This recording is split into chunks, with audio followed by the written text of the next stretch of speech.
బాలకాండ. అయోధ్యను పాలించే దశరథ మహారాజుకు సంతానం లేకపోవడంతో ఆయన పుత్రకామేష్టి యాగం నిర్వహించాడు. దాని ఫలితంగా 4 కుమారులు జన్మించారు: రాముడు, భరతుడు, లక్ష్మణుడు మరియు శత్రుఘ్నుడు. తర్వాత విశ్వామిత్ర మహర్షి రాముడు మరియు లక్ష్మణుడిని తనతో పాటు తీసుకెళ్లి తన యజ్ఞాన్ని రాక్షసుల నుంచి రక్షించమని కోరాడు. రాముడు ఆ యజ్ఞాన్ని విజయవంతంగా కాపాడాడు. ఆ తరువాత వారు జనక మహారాజు రాజ్యంలోకి వెళ్లారు. అక్కడ ఒక మహా స్వయంవరం నిర్వహించబడింది. ఆ స్వయంవరంలో వరులు భగవాన్ శివుని మహాధనుస్సును ఎత్తిపట్టి తీగ కట్టాలి. రాముడు ఆ ధనుస్సును ఎత్తి మాత్రమే కాకుండా దాన్ని విరగొట్టాడు. ఆయన శౌర్యం చూసి జనక మహారాజు తన కుమార్తె సీతను రాముడికి వివాహం చేశాడు. అయోధ్య రాజు దశరథ్ వృద్ధాప్యంలోకి చేరుకున్నప్పుడు తన పెద్ద కుమారుడు రామాను రాజుగా నియమించాలని నిర్ణయిస్తాడు. అయోధ్యలో పండుగ వాతావరణం నెలకొంటుంది. ప్రజలందరూ ఆనందంతో ఉత్సాహంగా ఉంటారు. కైకేయి సేవకురాలు మంథర రాముడి పట్టాభిషేకం వల్ల భరతుడికి అన్యాయం జరుగుతుందని కైకేయికి చెబుతుంది. దీంతో కైకేయి మనసు మారిపోతుంది. పూర్వం యుద్ధంలో కైకేయి తన ప్రాణాలను కాపాడినందుకు దశరథుడు ఆమెకు 2 వరాలు ఇచ్చిన విషయం గుర్తు చేస్తుంది. ఆ వరాల ద్వారా ఆమె ఇలా కోరుతుంది: రాముడు తండ్రి మాటను గౌరవించి సంతోషంగా వనవాసం అంగీకరిస్తాడు. ఆయనతో పాటు రాముడు రాజభోగాలను వదిలి సాదాసీదా జీవితం ప్రారంభిస్తాడు. ప్రజలు, రాజకుటుంబ సభ్యులు రాముడిని విడిచిపెట్టలేక బాధపడుతుంటారు. రాముడి వియోగాన్ని తట్టుకోలేక దశరథ్ తీవ్రంగా బాధపడతాడు. చివరికి తన కుమారుడిని గుర్తుచేసుకుంటూ మరణిస్తాడు. ఆ సమయంలో భరతుడు రాజ్యంలో లేడు. తిరిగి వచ్చి జరిగిన విషయం తెలుసుకుని షాక్ అవుతాడు. తన తల్లి చేసిన పనిని ఖండిస్తాడు. భరతుడు రాజ్యాన్ని స్వీకరించకుండా అడవికి వెళ్లి రాముడిని తిరిగి తీసుకురావాలని ప్రయత్నిస్తాడు.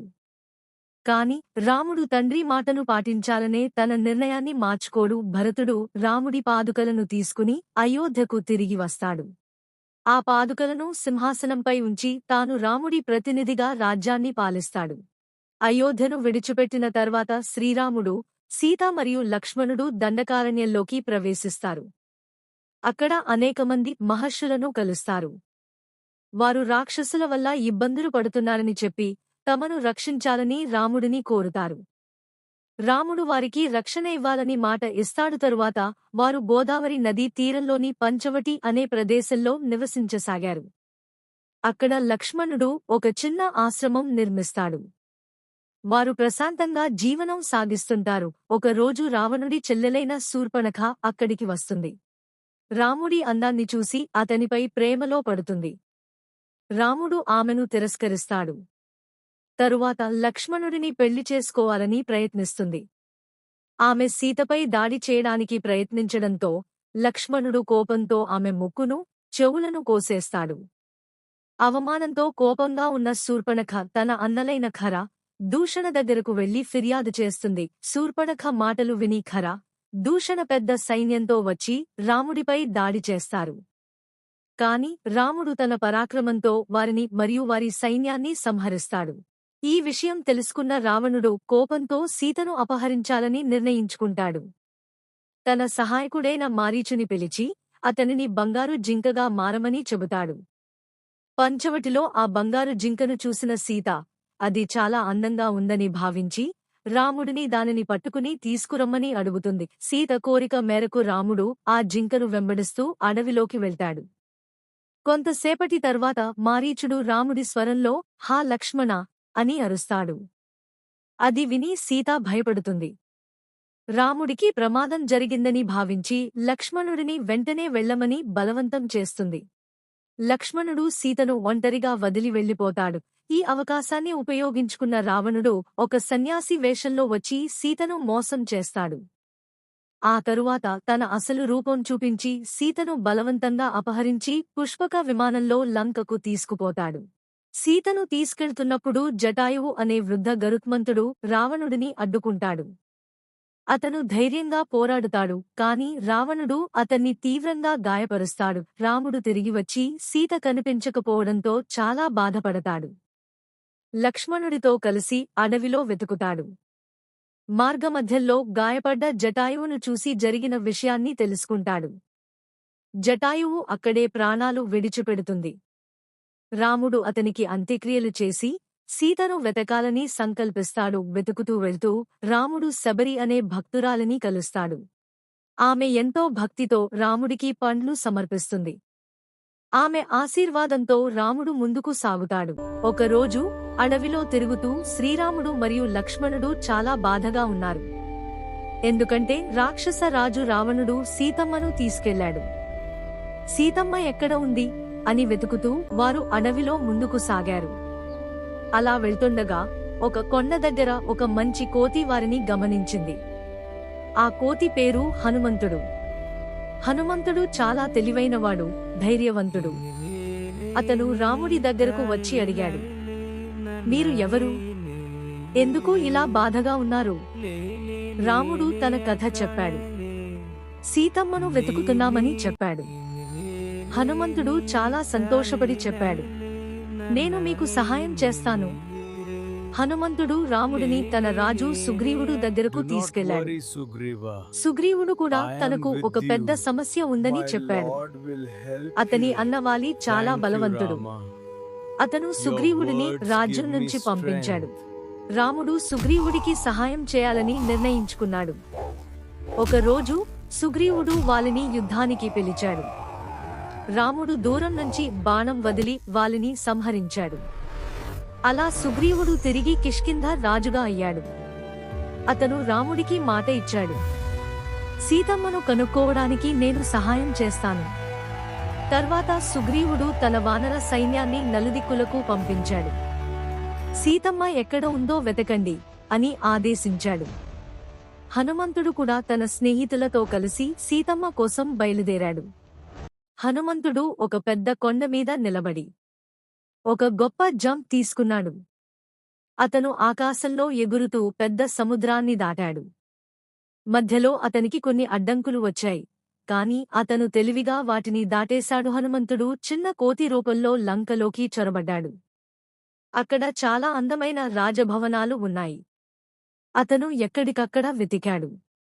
చివరకు ఒక తోటలో అశోకవనం సీతమ్మను చూశాడు. సీతమ్మ చాలా బాధగా కూర్చుంది. హనుమంతుడు మెల్లగా దగ్గరకు వెళ్లి ఇలా అన్నాడు, అమ్మా, నేను రాముడి దూతను అని చెప్పి రాముడి ఉంగరాన్ని, ముద్రిక ఇచ్చాడు. సీతమ్మ చాలా ఆనందపడింది. రాముడు నన్ను తప్పకుండా కాపాడుతాడు. హనుమంతుడు రావణుడి దగ్గరకు వెళ్లి చెప్పాడు, సీతమ్మను వెంటనే వదిలే, లేకపోతే ప్రమాదం. రావణుడు కోపంగా హనుమంతుడిని పట్టించుకోలేదు. రాక్షసులు హనుమంతుడి తోకకు నిప్పు పెట్టారు, కాని హనుమంతుడు భయపడలేదు. అతను లంక అంతా ఎగురుతూ ఆ అగ్నితో నగరాన్ని కాల్చేశాడు. అతను వెంటనే సముద్రాన్ని దాటి తిరిగి వచ్చాడు. రాముడిని చూసి ఆనందంగా చెప్పాడు, ప్రభూ, సీతమ్మను చూశాను. రాముడు చాలా సంతోషించాడు. రాముడు తన స్నేహితుడు హనుమంతుడు మరియు వానర సైన్యంతో కలిసి సముద్రం దగ్గరకు వచ్చాడు. ఎలా లంకకు వెళ్ళాలి అని ఆలోచించాడు. అప్పుడు వానర్లు పెద్ద పెద్ద రాళ్లు తీసుకుని సముద్రంపై ఒక పెద్ద వంతెన, సేతు కట్టారు. ఈ వంతెనను చూసి అందరూ ఆశ్చర్యపోయారు. రాముడు, లక్ష్మణుడు, హనుమంతుడు లంకకు చేరుకున్నారు. అక్కడ రావణుడి సైన్యంతో పెద్ద యుద్ధం ప్రారంభమైంది. ఇంద్రజిత్ వంటి బలమైన యోధులు పోరాడారు. కుంభకర్ణుడు కూడా యుద్ధానికి వచ్చాడు. వానర సైన్యం ధైర్యంగా పోరాడింది. రావణుడి తమ్ముడు విభీషణుడు మంచి మనసున్నవాడు. అతను రాముడికి సహాయం చేశాడు. రావణుడిని ఎలా ఓడించాలో రాముడికి చెప్పాడు. చివరికి రాముడు తన బాణంతో రావణుడిని సంహరించాడు. చెడు మీద మంచి గెలిచింది. రాముడు సీతమ్మను తిరిగి కలిశాడు. సీతమ్మ తన పవిత్రతను నిరూపించడానికి అగ్నిపరీక్ష చేసింది. ఆమె నిజాయితీ అందరికీ తెలిసింది. వనవాసం పూర్తయ్యాక రాముడు, సీతమ్మ, లక్ష్మణుడు అయోధ్యకు తిరిగి వెళ్లారు. అక్కడ ప్రజలు ఆనందంగా స్వాగతం పలికారు. చివరగా రాముడు రాజుగా పట్టాభిషేకం పొందాడు. అందరూ సంతోషంగా జీవించారు. కాని కొంతకాలం తర్వాత ప్రజల్లో కొందరు సీతమ్మ గురించి అనుమానాలు మాట్లాడటం ప్రారంభించారు. రాముడు మంచి రాజుగా ప్రజల మాటలను గౌరవించాలి అనుకున్నాడు. రాముడు చాలా బాధతో సీతమ్మను అడవికి పంపించాడు. ఆ సమయంలో సీతమ్మ గర్భిణి. సీతమ్మను ఋషి వాల్మీకి ఆశ్రమంలో ఆశ్రయం ఇచ్చారు. అక్కడ ఆమెకు 2 కుమారులు పుట్టారు, లవుడు, కుశుడు. వారు చాలా ధైర్యవంతులు, తెలివైన పిల్లలు. వాల్మీకి మహర్షి వారికి విద్యలు నేర్పాడు. లవకుశులు పెరిగి రామాయణ కథను పాటగా పాడడం నేర్చుకున్నారు. ఒకరోజు వారు అయోధ్యలో రాముడి ముందు ఆ పాట పాడారు. రాముడు ఆశ్చర్యపోయాడు. వాళ్ళు తన పిల్లలేనని తెలుసుకున్నాడు. సీతమ్మ తన పవిత్రతను మళ్లీ నిరూపించుకోవాలని కోరుకుంది. ఆమె భూమాతను ప్రార్థించింది, నేను పవిత్రురాలిని అయితే నన్ను నీలో కలుపుకో. అప్పుడు భూమి తెరుచుకుని సీతమ్మను తనలో కలుపుకుంది.